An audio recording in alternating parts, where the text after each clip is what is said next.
Hello guys, this is Pradeep Bhagat. Welcome to my YouTube channel PK7P। नमस्कार। आज के इस वीडियो में हम लोग बात करने वाले हैं एनसीईआरटी हिंदी क्लास 9 का क्षितिज बुक का चैप्टर 14 चंद्रग्रहण से लौटती वीर कविता का सारांश को हम लोग इस वीडियो में जानेंगे। अगर आप लोग इस चैप्टर का क्वेश्चन आंसर का वीडियो देखना चाहते हैं तो उसका लिंक ऊपर आई बटन पर और नीचे डिस्क्रिप्शन में भी दिया हुआ है। अगर आप लोग क्लास 9 का सभी चैप्टर्स का वीडियो लाइन वाइज देखना चाहते हैं तो उसका प्लेलिस्ट का लिंक भी नीचे डिस्क्रिप्शन में दिया हुआ है, जाकर जरूर देख ले। तो प्लीज़ गाइज वीडियो को कंप्लीट वॉच कीजिए, क्योंकि मैं आप लोगों को कंप्लीट इन्फॉर्मेशन देता हूं और एक एक वर्ड का मीनिंग को तोड़ तोड़ कर समझाता हूं। कविता को शुरू करने से पहले हम लोग कवि का जीवन परिचय को जानेंगे। केदारनाथ अग्रवाल का जन्म उत्तर प्रदेश के बांदा जिले के कमसिन गांव में सन 1911 में हुआ। उनकी शिक्षा इलाहाबाद और आगरा विश्वविद्यालय से हुई। केदारनाथ अग्रवाल पेशे से वकील रहे हैं। उनका तत्कालीन साहित्यिक आंदोलनों से गहरा जुड़ाव रहा है। सन 2000 में उनका देहांत हो गया।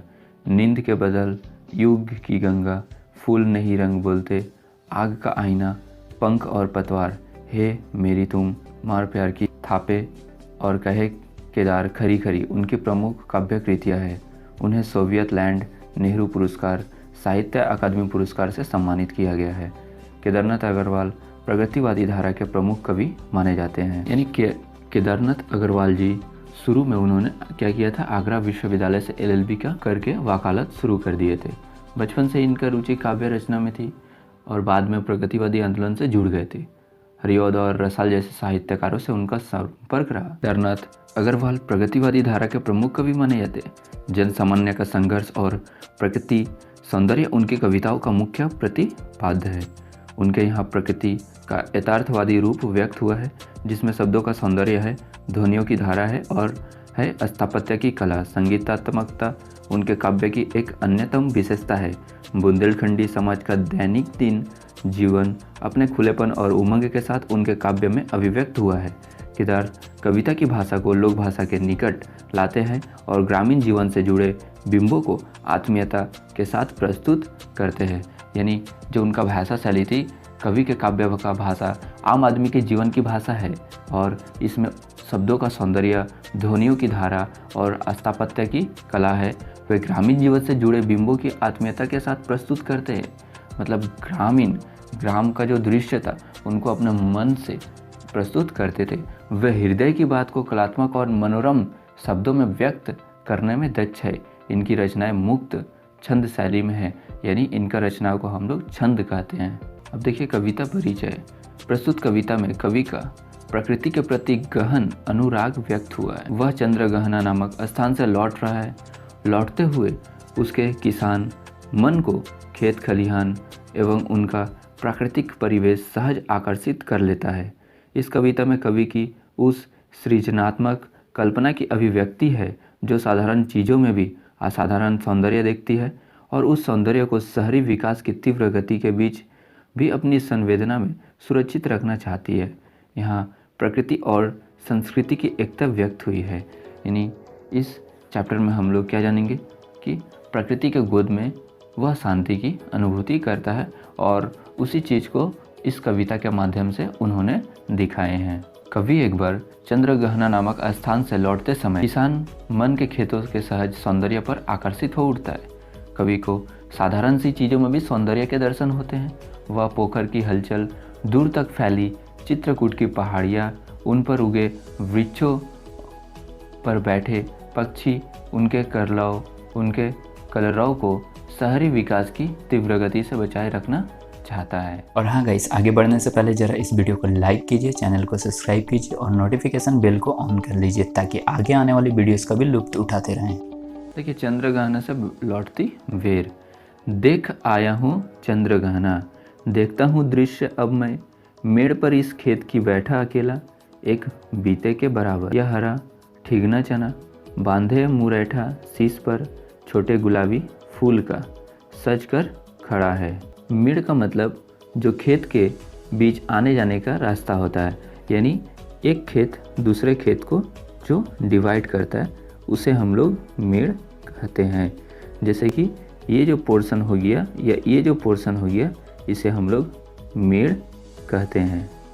बीते मतलब बालिश्त, लगभग 22.5 सेंटीमीटर अंगूठे के सिरे से कनिष्ठा तक की लंबाई। यानी आप लोग हाथ को कभी अंगूठे से लेकर जो आपका जो एकदम पतली उंगली होती है उस तक आप लोग ऐसे करके नापे होंगे, तो उसे हम लोग यहाँ पर बीते इसे कहते हैं। प्रस्तुत पंक्तियों में कवि केदारनाथ अग्रवाल जी चंद्रग्रहण से लौटते समय प्राकृतिक सौंदर्य निहारने के लिए खेत की मेड़ पर बैठ जाता है। वह आसपास की फसलों का सौंदर्य देखने लगता है। वह देखता है कि एक बीते की लंबाई का ठीगना सा चने का पौधा सज धज कर खड़ा है। एक बीते का मतलब आप लोग का हाथ का जो अंगूठा होता है, और उस अंगूठा मतलब ये पूरा हाथ को आप लोग जो उंगली है उसको फैला दीजिए और नीचे रख दीजिए एक समतल जगह पे, और आपका हाथ का अंगूठा देखिए, और आपका जो एकदम सबसे छोटी उंगली है जिसे हम लोग कानी उंगली भी बोलते हैं या सबसे कनिष्ठ भी बोलते हैं, सबसे छोटी उंगली और आपका और अंगूठा के जो लंबाई है उसे हम लोग एक बीता कहते हैं। उसने अपने शीश पर साफा बांध रखा है। कौन? वह चने का पौधा। मानो वह शादी में जाने को तैयार है, क्योंकि वह सिर पर गुलाबी फूल सजाए खड़ा है।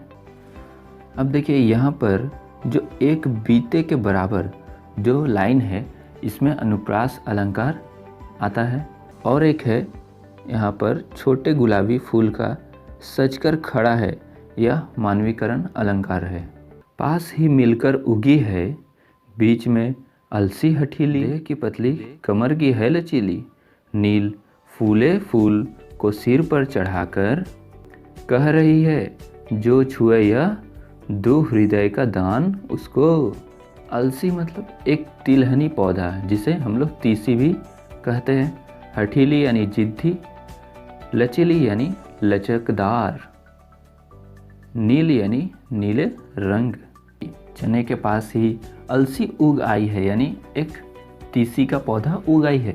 लगता है कि वह चने के पास हट करके उगी है। हट करके मतलब एकदम जिद्दी करके उग गई है।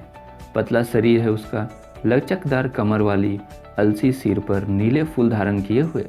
ऐसी सुंदरी अलसी कहती है कि जो उसे छुएगा उसे वह अपना हृदय दान दे देगी।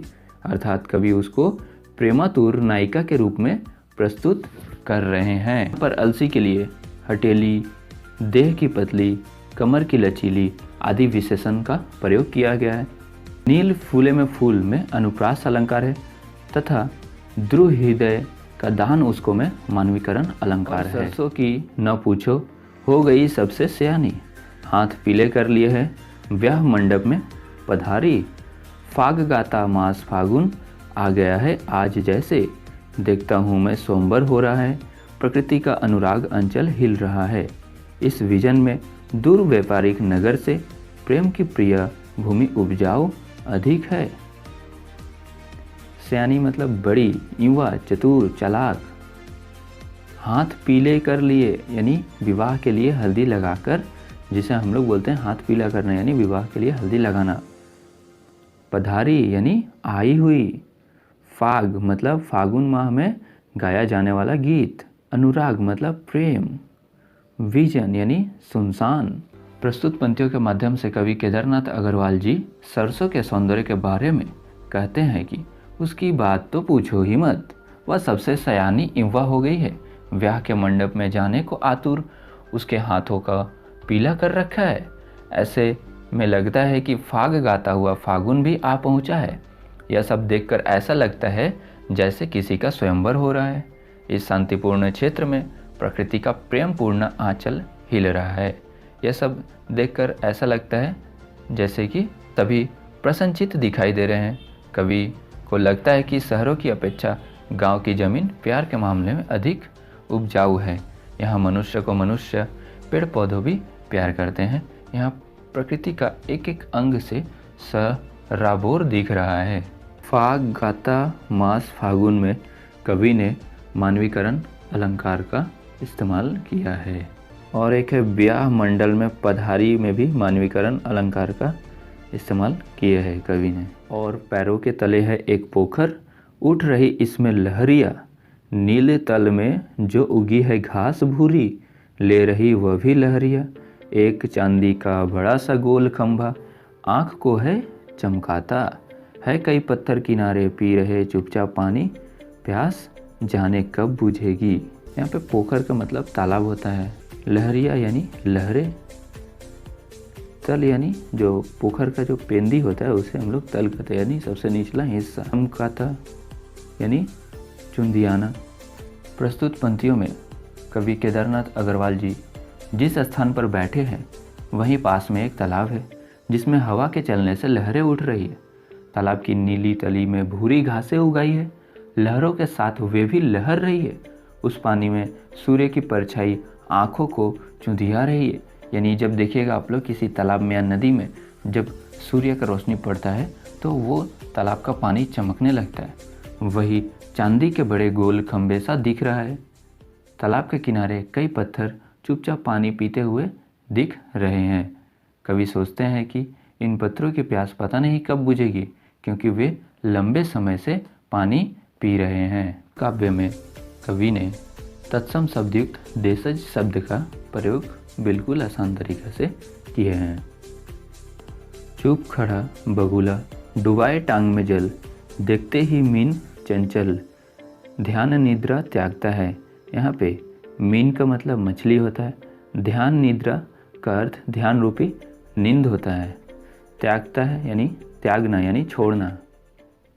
चट दबाकर चोंच में नीचे गले के डालता है। एक काले माथ वाली चतुर चिड़िया श्वेत पंखों के झपाटे मार फौरन टूट पड़ती है भरे जल के हृदय पर। एक उजली चटुल मछली चोंच पीली में दबाकर दूर उड़ती है गगन में। चट का मतलब रहा जल्दी से। माथ यानी माथा मस्तक। श्वेत मतलब सफ़ेद उज्ज्वल। जल के हृदय पर यानी पानी की सतह पर। उजली यानी चमकती हुई सफ़ेद। चटुल मतलब चंचल।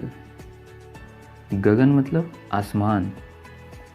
प्रस्तुत पंक्तियों के माध्यम से कवि तालाब में एक किनारे बगुला ध्यान की नींद में मग्न है। इसका ध्यान दिखावटी है क्योंकि वह चंचल मछलियों को देखते ही अपना ध्यान त्याग देता है। उस मछली को वह चोंच में पकड़कर गले के नीचे उतार लेता है। तभी कवि देखता है कि काले माथे वाली एक चतुर चिड़िया जिसका पंख सफ़ेद है पानी की सतह पर झपट्टा मारती है और अपनी पीली चोंच में एक चमकदार चंचल मछली दबाकर आकाश में उड़ जाती है। प्रस्तुत काव्य में कवि ने देशज शब्द से युक्त सरल सहज तथा मुहावरेदार भाषा का प्रयोग किया है। ओ यहीं से भूमि ऊंची है जहाँ से रेल की पटरी गई है, ट्रेन का टाइम नहीं है, मैं यहाँ स्वच्छंद हूँ, जाना नहीं है। स्वच्छंद का मतलब आज़ाद मुक्त। अब देखिए कवि जहाँ पर बैठे हैं यह प्राकृतिक दृश्य देख रहा है और वहाँ से कुछ दूरी पर ज़मीन ऊंची है, वहीं सामने से रेल की पटरी गई है। कवि जानते हैं कि यह ट्रेन रेलगाड़ी के आने जाने का समय नहीं है। वैसे भी कवि को किसी काम के लिए कहीं आना जाना नहीं है, वह इस समय स्वतंत्र है, अर्थात उसे कोई विशेष काम नहीं है। यहाँ पर औ का मतलब यही होता है यानी यहीं से। चित्रकूट की अनगढ़ चौड़ी कम ऊंची ऊंची पहाड़ियाँ दूर दिशाओं तक फैली है बांझ भूमि पर। इधर उधर रीवा के पेड़ कांटेदार कुरूप खड़े हैं। गढ़ यानी उबड़ खाबड़। बांझ यानी बंध्या अनुर्वर। रीवा यानी एक कटीली पेड़। कुरूप मतलब भद्दे। कभी देखते हैं कि उसके सामने चित्रकूट की टेढ़ी मेढ़ी उबड़ खाबड़ कम ऊंचाई वाली पहाड़ियाँ दूर दूर तक फैली है। इन पहाड़ियों की भूमि अनुर्वर है। वहाँ रीवा के कांटेदार कुरूप पेड़ खड़े हैं। इन पेड़ों में कोई आकर्षण नहीं है। अब देखिए कवि यहाँ पर चित्रकूट की पहाड़ियों के आसपास की ज़मीन की पथरीली तथा अनुर्वर है। इसमें कंटीली झाड़ियाँ छोटे छोटे पेड़ों के अलावा कुछ नहीं उगता है। इस ज़मीन को बांझ भूमि भी कहा जाता है। चित्रकूट की पहाड़ियों की पथरीली ज़मीन पर रीवा के पेड़ उगे हैं। इन पेड़ों की पत्तियाँ छोटी छोटी तथा इनमें कांटे अधिक है। पत्तियाँ कम होने से इनमें हरियाली का अभाव है। इसमें छाया भी कम रहती है। देखने में ये पेड़ बड़े कुरूप लगते हैं। यहाँ पे कांटेदार कुरूप खड़े हैं में अनुप्रास अलंकार का इस्तेमाल किया गया है। सुन पड़ता है मीठा मीठा रस टपकाता, सुग्गे का स्वर टें टें टें। सुन पड़ता है वनस्थली का हृदय चीरता। यहाँ पे सुग्गा का मतलब हो रहा है तोता यानी पैरोट, वनस्थली मतलब वन प्रांत जंगल का क्षेत्र, हृदय चीरता यानी दूर तक आवाज़ गूंजता, उठता गिरता सारस का स्वर, टिरतो टिरतो मन होता है उड़ जाऊं मैं, फर फैलाए सारस के संग, जहाँ जुगुल जोड़ी रहती है हरे खेत में, सच्ची प्रेम कहानी सुन लो चुप्पे चुप्पे। जुगुल यानी युगल जोड़ा, चुप्पे चुप्पे का अर्थ होता है चुपचाप छिपकर। प्रस्तुत पंक्तियों में कवि को तोते की टेंटे की आवाज़ सुनाई देती है। तोते की यह आवाज़ उसके मन को बहुत भा रही है, यह आवाज़ उसे कर्ण प्रिय लग रही है। उसे दूसरी ओर से सारस की टिरटो टिरटो की आवाज़ सुनाई देती है। यह आवाज़ कहीं दूर से वन प्रांत को चीरती आ रही है। सारस का यह स्वर कभी तेज होता है तो कभी मंद हो जाता है, कभी उस आवाज़ को सुनकर प्रेमातुर हो जाता है। उसका मन करता है कि वह सारस के साथ उड़कर वहाँ चुपचाप जाए जहाँ हरे भरे खेतों के बीच यह युगल जोड़ी रहती है, परस्पर प्रेम की बातें कर रही है। कभी चुपचाप तथा छिपकर उनकी प्रेम कहानी को सुनना चाहता है। अगर आप लोग इस चैप्टर का क्वेश्चन आंसर का वीडियो देखना चाहते हैं तो उसका लिंक नीचे डिस्क्रिप्शन में है। अगर आप लोग क्लास 9 का सभी चैप्टर्स का वीडियो लाइन वाइज देखना चाहते हैं तो उसका भी लिंक नीचे डिस्क्रिप्शन में जाकर ज़रूर देख लें। धन्यवाद। आई होप गाइस आप लोगों को यह वीडियो हेल्पफुल लगी। फिर भी आपको कोई डाउट्स है तो आप हमें फेसबुक, इंस्टाग्राम या ट्विटर पे फॉलो करके आप हमारे साथ जुड़ सकते हैं। मैं प्रदीप भगत मिलता हूँ आपसे एक नई वीडियो में एक नए टॉपिक के साथ। तब तक के लिए बाय बाय, टेक केयर, जय हिंद, वंदे मातरम।